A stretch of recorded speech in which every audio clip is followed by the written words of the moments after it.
friend. Welcome to our Best of Summer series here on the Not Your Average Autism Mom podcast. So, summer looks a little different around here because let's be honest, routines change, schedules get messy, kids are home more, therapies shift, and life can feel a little extra full this time of year. So, instead of adding more to your plate, I wanted to give you a chance to revisit some of our most impactful, most downloaded, and most shared episodes from the past several years.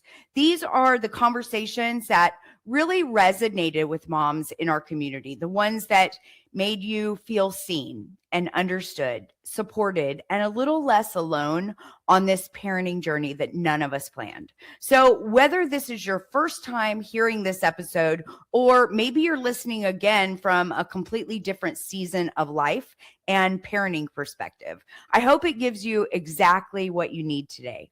And don't forget, there are over 270 episodes waiting for you in our podcast library. So summer is the perfect time to go back and binge listen and catch up on episodes that you might have missed, or revisit ones that hit home for you before. They are in no particular order, so just scroll through and find episodes that resonate with you where you are right now.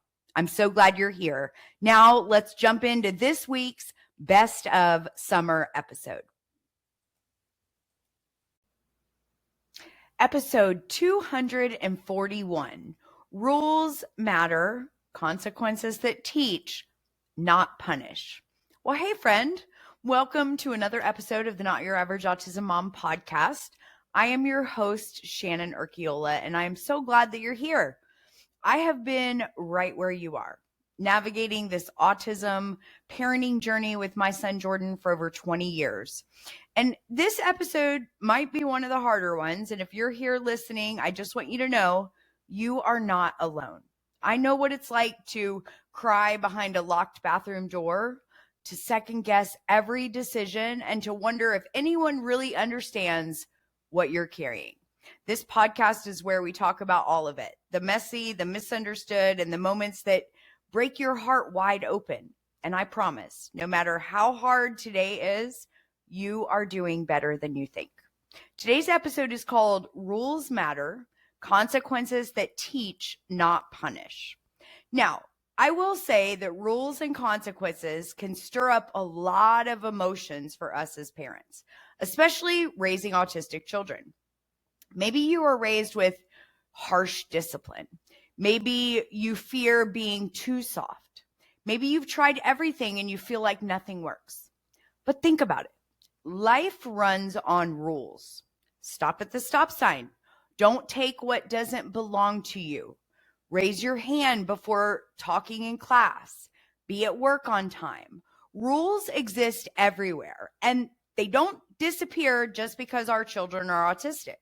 If anything, learning rules becomes even more important because rules are what keep them safe, help them function in society, and give them more independence over time.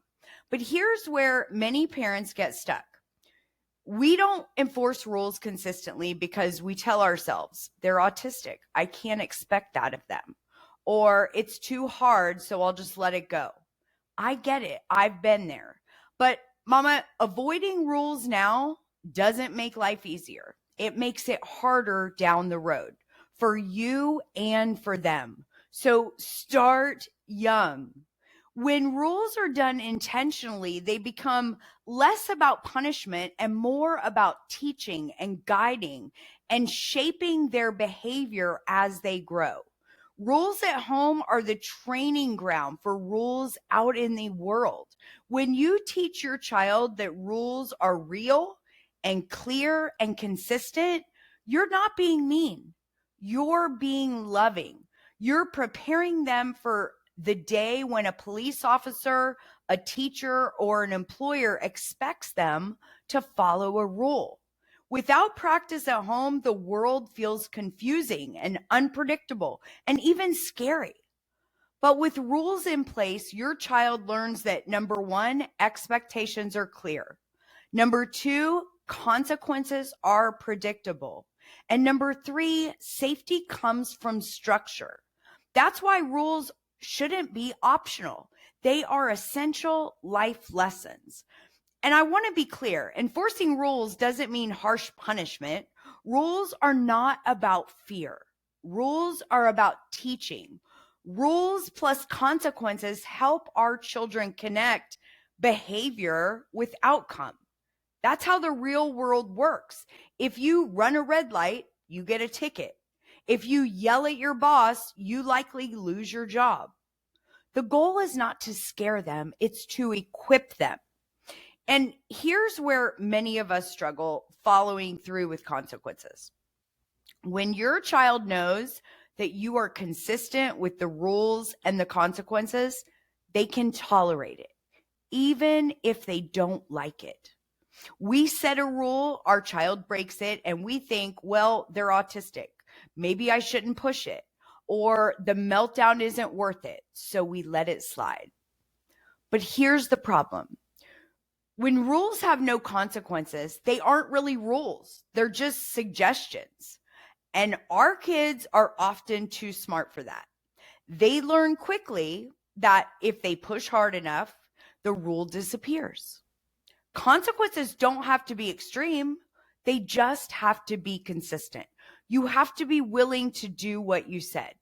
So, for example, if the rule is no electronics after 8 and they break it, the consequence might be losing electronics the next day. If the rule is hands to yourself and they hit, the consequence might be taking space away from others until they calm down. The consequence isn't about punishing. It's about reinforcing the reality that rules matter and actions have outcomes. And I want to ask you, because I know this is where the work happens. What is one rule that you consistently can't hold on to? Maybe it's screen time. Maybe it's bedtime. Maybe it's giving in to that candy just to avoid the meltdown in public. Maybe it's eating habits. We all have one or two. And often the reason we can't follow through has less to do with our child and more to do with us. We give in because we're tired. We give in because we want peace. We give in because we don't want to look like the mean mom in front of other people. But every time you let a rule slide, you send the message that rules are negotiable. And kids, especially our kids, are experts at finding those cracks. So why does this matter so much? Because following through on rules teaches your child very important lessons. Number 1, consistency. The world is predictable and safe. Number 2, accountability. Actions have consequences, not in the punishing way, but in a natural, real world way. And number 3, self-regulation. If I don't get what I want, I can still survive.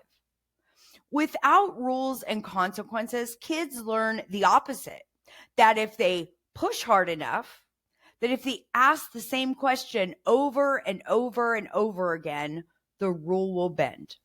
You will bend the rule and give in. And the truth is that in the long run, that actually creates more anxiety and chaos. So here's a few strategies that I want you to consider. Number 1, start small. Don't overhaul everything all at once. Just choose one rule that matters the most right now and commit to it. Be clear and specific. Our kids need specifics, not vague instructions. Instead of, I need you to be good at dinner, you say, I need you to sit in your chair until you're finished eating. Number 3, acknowledge their feelings first.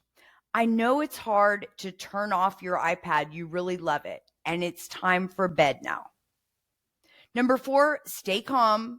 Your regulation is their regulation. If your emotions escalate, they escalate.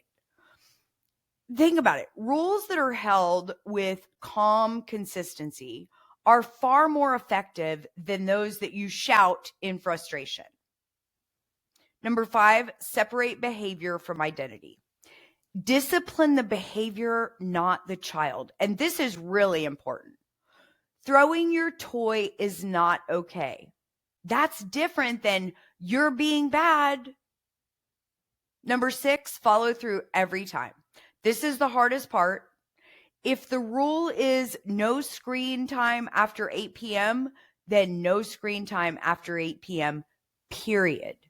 Because when you waver, when you give in, the whole thing crumbles. The next thing is reconnect and reset when needed. The truth is, sometimes you'll lose it. Sometimes you'll say something you'll regret. I've done it 1,000 times. That's okay. Circle back, talk about what happened, apologize if needed, and then restate the rule and move forward. Modeling how to make it right teaches more than perfection ever will. For us, the biggest rule we had to enforce eventually with full seriousness was electronics. Jordan loved his devices, and for years they became the center of his world. And at first I thought, what's the harm? This makes him happy. It keeps him calm. It's something that he enjoys. And for a while, it felt easier to just give in because the alternative was constant battles.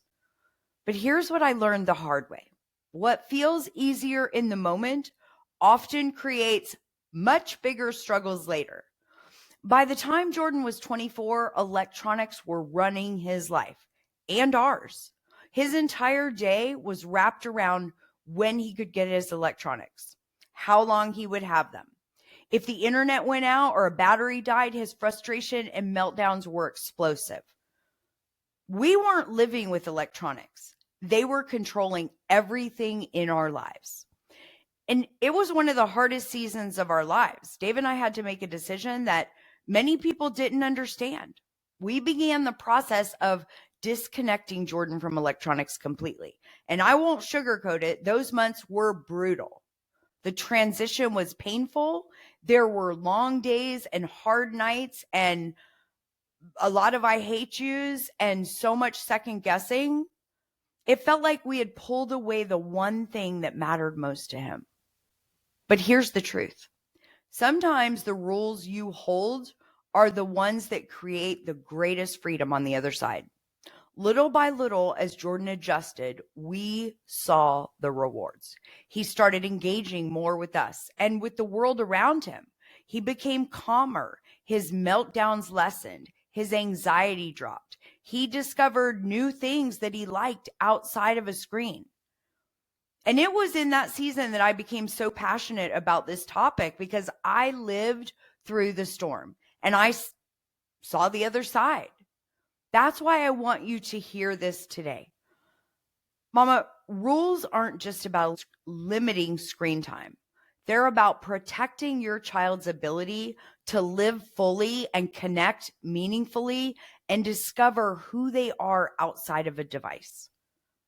And that's when it hit me. Rules and consequences aren't just about getting through the day. They're about freedom. They're about opening doors for our kids that would otherwise stay closed. And it isn't easy. It may even feel impossible at times. But I promise you the peace and connection that comes after those hard transitions are worth every ounce of struggle. And I want to talk about why this matters for the future. Here's the part that's easy to forget. Rules at home prepare your child for rules in the real world. If they can't respect no screens after 8 o'clock at home, how will they be able to handle be at work by 9 o'clock? If they can't follow hands to yourself at home, how will they handle respecting personal space out in the community? Rules with consequences at home equal readiness for real world rules later. That's hard to say. Real world rules later. That's why enforcing rules isn't mean. It's the most loving preparation that you can give your children. And friends, I want to leave you with this. I know how hard this is. I know what it feels like to be exhausted and to give in because it's easier in the moment. I know what it feels like to let screens or devices run the show because you just don't have the energy for one more battle. And I know it can break your heart to hold firm when you just want peace.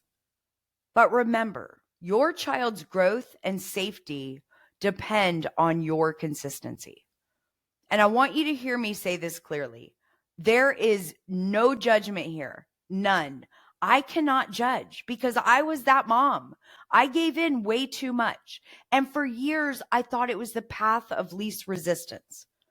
I was that mom who thought maybe rules didn't matter as much. And I learned the hard way that they do.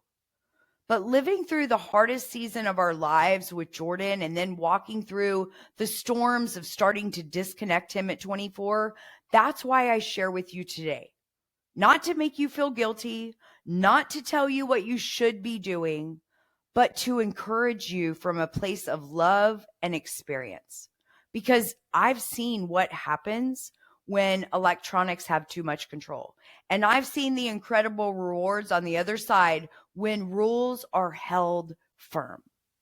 But here's what I want you to remember. Rules and consequences are not barriers to love. They are love. They are how you prepare your child to live in a world full of expectations and safety, all while feeling confident. So I encourage you to pay attention to one rule where you feel tempted to give in. Maybe it's electronics. Maybe it's bedtime. It might be something else. And just once, I want you to commit to enforcing it with a consequence if it's broken. Just one. I want you to stay steady and follow through and do what you said you would do. And watch what happens. Breathe through the discomfort because it won't be perfect. It won't be easy, but it will be a step towards showing your child that rules matter, that they are part of life. We all have to follow rules in our day-to-day life. Consequences matter. And when you hold to them with love, you're not just creating calm in your home, you're preparing your child for the world they're going to live in. So if this conversation stirred something in you today, take a breath. You don't have to fix everything at once. Choose one rule, one moment, and practice following through this week. And if you want support while you do it, that's exactly why our private membership exists. So you never have to do this alone. Every week I show up here because I know how hard this can be. And I want you to know that you're never walking this road alone. If you want to go deeper and connect with other amazing moms walking similar paths who just get it, I invite you. Come join us in our private membership where real conversations and coaching and support and understanding are waiting for you. And hey, if this episode, inspired you or made you feel a little more equipped to take on the day, I'd love it if you would just take 2 minutes and leave a review and share it with another mom who might just need to hear it. The more we share, the more moms we can lift up and help see that happiness is possible on this parenting journey that none of us planned. Until next week, have a great week ahead. And remember, above all, you, mama, are doing amazing at this mom thing.